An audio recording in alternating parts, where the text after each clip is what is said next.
Resumed. Hello, ladies and gentlemen. Welcome to the After Hours Gaming League cast by PengWin and Rifkin. We're here with Week 4. We're going to be casting none other than everybody's favorite Facebook and National Instruments. Take it away, Rifkin. Alright, Peg, we'll spawn here in the top right corner of the map. It's going to be our Blue Zerg Mantric. And his opponent spawning in the bottom left, representing National Instruments. It's going to be Straylight. And for those who don't know, I am Rifkin. I'm here with PengWin, and we're casting for the After Hours Gaming League. As said in the intro, a little bit of redundant information for you. However, not redundant information. We added our Twitters to the overlay here. I hope we're not getting in trouble for doing this, but down here below, I don't know if I can actually mouse over this because of their overlays, but you can find our Twitters. If you guys want to talk StarCraft with us or just junk in general, we're pretty friendly guys. Don't be afraid to hit us up. Absolutely, Rifkin.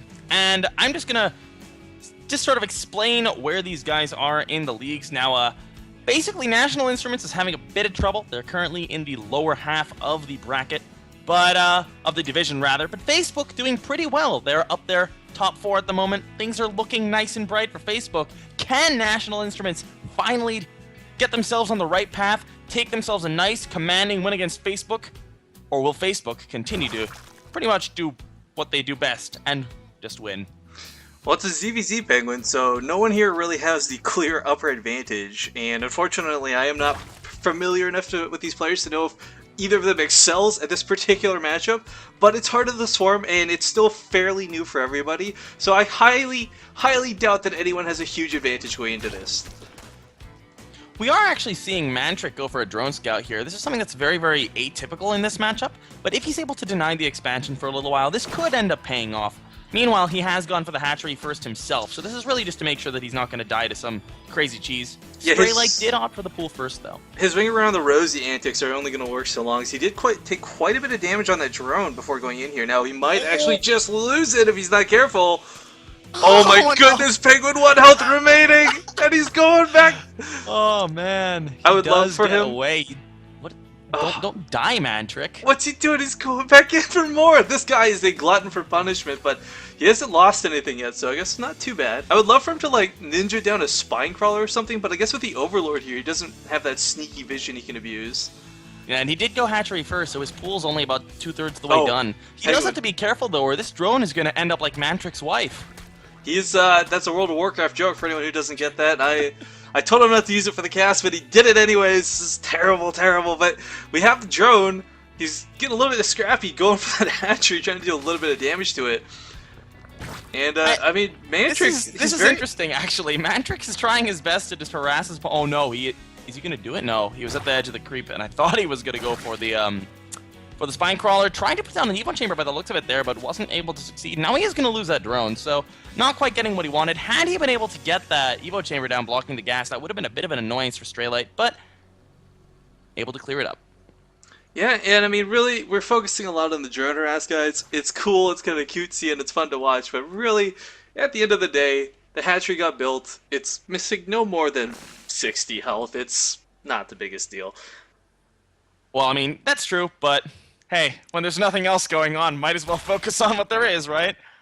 Fair enough. We do have Straylight moving into the lane, going to try to do the good old scouting path. You will be able to confirm there is no gas yet. He won't be able to confirm all that much other than that. Nothing really sneaky going on in Mantric's side of things. That will tell Straylight that he is trying to play a little bit greedy, though. Mantric only now grabbing 1 gas. Ooh, actually going for a double gas and a Roach Warren. So a little bit of misinformation for Straylight if he still thinks that Mantric is going to go gasless for quite a while.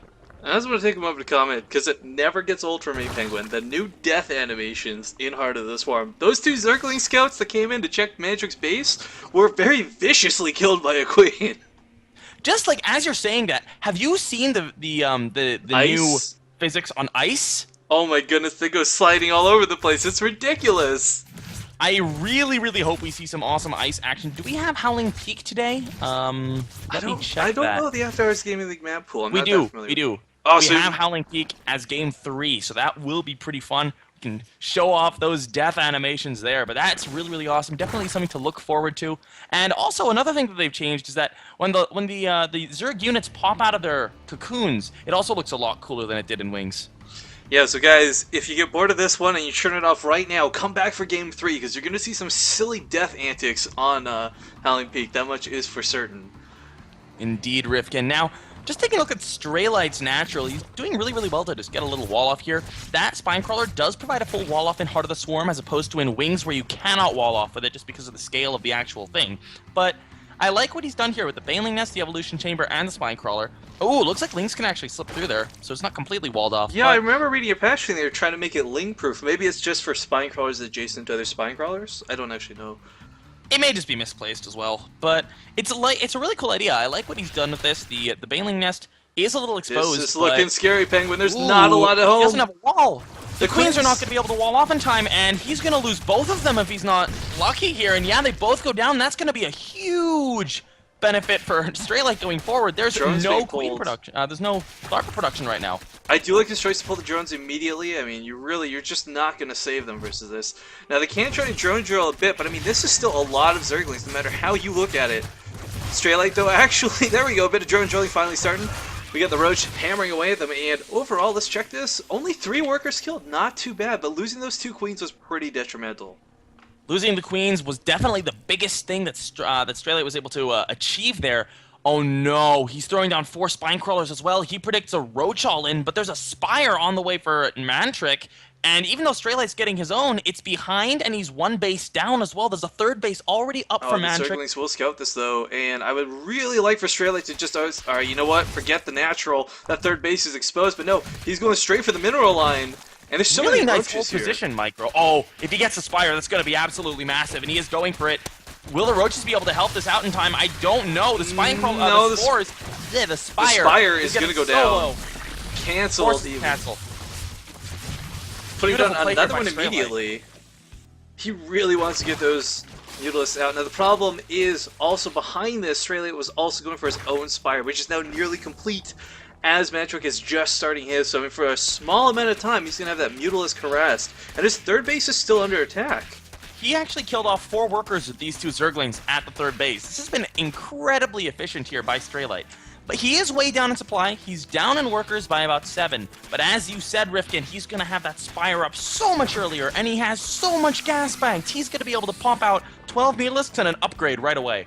How many Queens does Mantric even have right now? Only the 1 PengWin. He's trying to get some more out, but I mean, 1 Queen is not enough anti-air. We do have some Spore Crawlers coming down, but I mean, it's only 1 and it's only in the natural.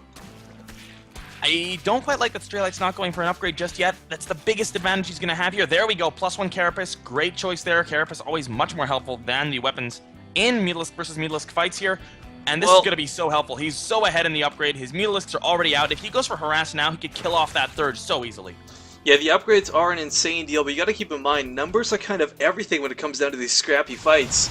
And ooh, we're actually gonna pick off quite a few of these Roaches with the Mutalisks, and when they get here, they're gonna see a Spinecrawler wall. This is not looking good for Mantric.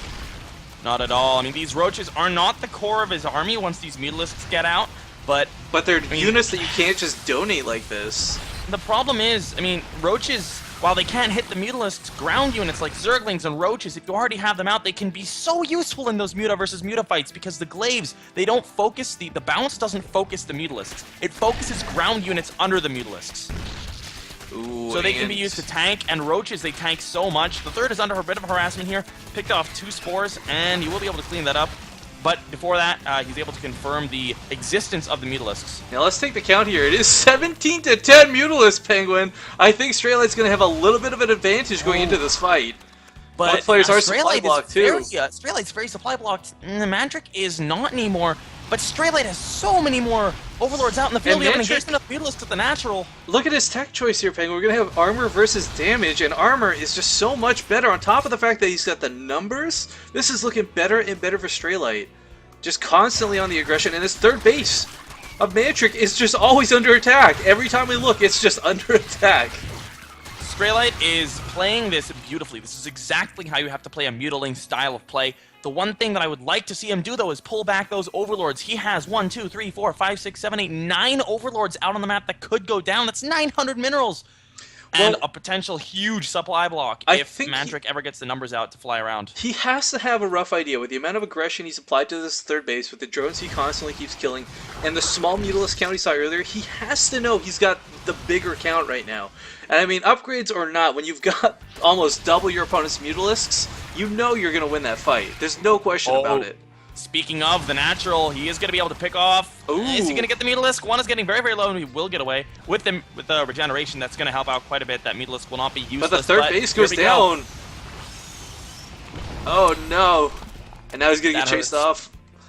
That really does hurt. Oh no, he's going to rebuild it. If he focuses that down, that's 300 minerals. Oh no, those are Mantrix Mutalisks. I'm an idiot. Well, if he did focus down his own hatchery, that would, in fact, be 300 minerals down the drain, PengWin. You're not wrong about that.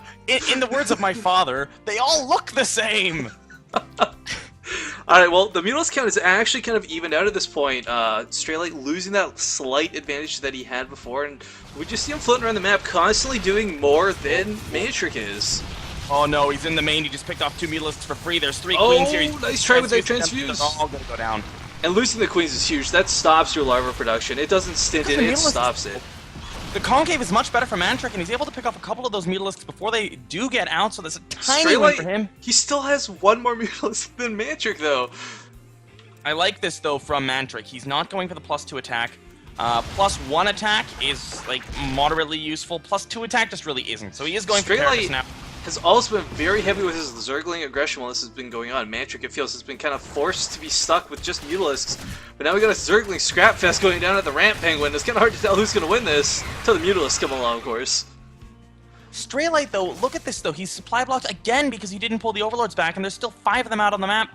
This could end up just costing him. He's having a really hard time keeping his production up, and he's up by 5 Mutalisks. That's about to disappear. 4 more on the way for Mantric. And, I mean, he is mining off of his third, whereas Mantric is not. But Mantric has been more cost-efficient. Actually, no, he hasn't. But he's been more cost-efficient in the Muta versus Muta trades. And here comes a huge Ling run by into the third. Will this be enough to pick it off? Mutas are there to defend. Oh, Mantric, he's sending his Mutalisk in a little bit late. I kind of would like to see him go in a little bit sooner instead of just sacrificing those Zerglings. But he's gonna do a little bit of dancing here, actually, as he snipes off a couple of Straylight's Mutalisks. Microing the low ones back. The sad thing here is that Mantric, this is actually going to be pretty close with more Mutalisks flying in for Mantric, but he is forced away. And the sad thing, like I was going to say, is that Mantric probably could have killed off all of Straylight's Mutas had he engaged with the Zerglings to tank the damage. That may have been the case, but that's not going to be the case anytime soon. It is 28 to 15 Mutalisks at this point, and he's going to have +2 armor upgrades. Though, of course, it does kind of even things out as Mantric will have his own +1/+1. However, the Zerglings at the third, again, just constantly killing drones, PengWin, all day long. Looking at the drones killed, we have a total of 28 so far in this game. 17 for Straylight, 11 for Mantric, so pretty evened out over the entire course of the game. We have a macro hatchery going down for Mantric. He actually has a Mutalisk forgotten in his main. Every Muta is crucial for him right now. This is the second macro hatchery. A total of 3 hatcheries in the main right now. The thing to notice, though, is that Mantric has been going for Ling upgrades. He has +1 for the Lings. He started +2, so that is where some of his gas is going. And if he can make his Ling run-bys count as much as Straylight has been doing so far, he may have a way back into this game, but at this point he is very far behind. Even if the supply looks pretty even, okay, not anymore, because 30 Lings in production, but I feel like unless Straylight is silly enough to engage over top of these 3 Spore Crawlers and Queens, there's no way for him to really lose a straight-on fight with Mantric right now. And the thing to remember as well is that Blizzard has been discussing buffing the Spore Crawlers versus Biological, but that hasn't happened yet. So these Spores will not be super effective against the Mutalisks. They will help, but they will not be very efficient. And we have a large move up from Straylight now, moving out with his Lings as well. I think he wants to go for the third again. So many Mutalisks on the field. We have 38 to the 24, 41 now for Straylight, and 24 for Mantric. This isn't going to go well at all. Engagement going down. There's no Lings to tank for Mantric, and Straylight taking a huge advantage here, moving forward. Mantric, though, I mean, he's putting down all these Spore Crawlers, which is a nice idea, but the problem is Spore Crawlers, when you've got 20, 40 Mutalisks, they're going to one-shot the Spore Crawler. They really don't care. They are going to take a few shots from the Mutalisks, but like you said, I just don't think it's going to be enough. He's using these Mutas so well. This is beautiful control by Straylight. Yeah, almost engaging over top of the Spore Crawlers for a moment. I was like, that worst-case scenario I discussed earlier was about to happen, but it did pull back at the last moment. The only thing Mantric really has going for him right now is his worker count. He's up by 8, which is not that much, but it will help him a little bit in his production of Zerglings specifically. The gas income for now is the same, but Straylight's taking a 4th. He's about to be up to 8 gases. And every time Mantric's going +2 flyer attacks. Every time Mantric wants to move out onto the map, we have Straylight go right into the third with those Zerglings every single time. and just forcing you back home. And now these the Zerglings trying to go for their own counterattack are actually being kind of destroyed by the Mutalisks. Only about 7 or 8, yeah, 9 get through. They will not be able to fight against these 2 queens and the Spore. Maybe get one. Oh, they're on move command. Oh, but PengWin, look at the main. Well. So many Overlords are gonna die. This will. Oh no! Now we got the Muta versus Muta fight starting. This is looking kind of hairy for Mantric. The numbers are just not going in his favor. It is 40 Mutalisks to 10 at this point. There's queens, there's Spore Crawlers, but I don't think it's gonna matter, PengWin. All of the Overlords going to go down now as well. He does not have the minerals to replace them all. Going for the Infestation Pit as well. That's the one hope Mantric had. It goes down. He has no Infestors on the map. And I think this game is just about over, Rifkin. Yeah, I mean, he's engaging over the Spore Crawlers, but at this point, it just does not matter. All the Overlords are dead. All the Mutalisks are dead. Mantric is supply blocked right now. He can't even reproduce anything. And yeah, this swarm of just... You know what? This is what the real Hellbat should be described as, PengWin. This, if he focuses on the Spire, there's literally nothing left here for Mantric that can help him. But at this point, I see no way back into this game. Losing the last of his Mutalisks. 5 more on the way. Believe it or not, 5 does not equal 46. So, you know what? I would not have believed that unless you had shown me some evidence. But in this particular game, I'm willing to accept it. I just want to point out, if anyone is looking to learn how to play Ling Muta, this was beautiful play by Straylight. The entire game, he played perfectly. He was Ling the run buys into the third, never overcommitting, always just enough Lings to do enough damage to be worthwhile, never attacking over the Spore Crawlers with his Mutas, coming in, picking off like 2 drones, leaving. Everything was perfect, and it's just paid off so nicely. And look at the third base right now, PengWin. Like, he doesn't even care. The Mutalisks are just on attack move command while he ravishes the third, and GG. GG called by Mantric, and National Instruments will take a 1-0 lead courtesy of Straylight. Beautiful play by him once again. Mantric did not play badly himself at all. Great ZVZ to open up this series. I'm really looking forward to Game 2.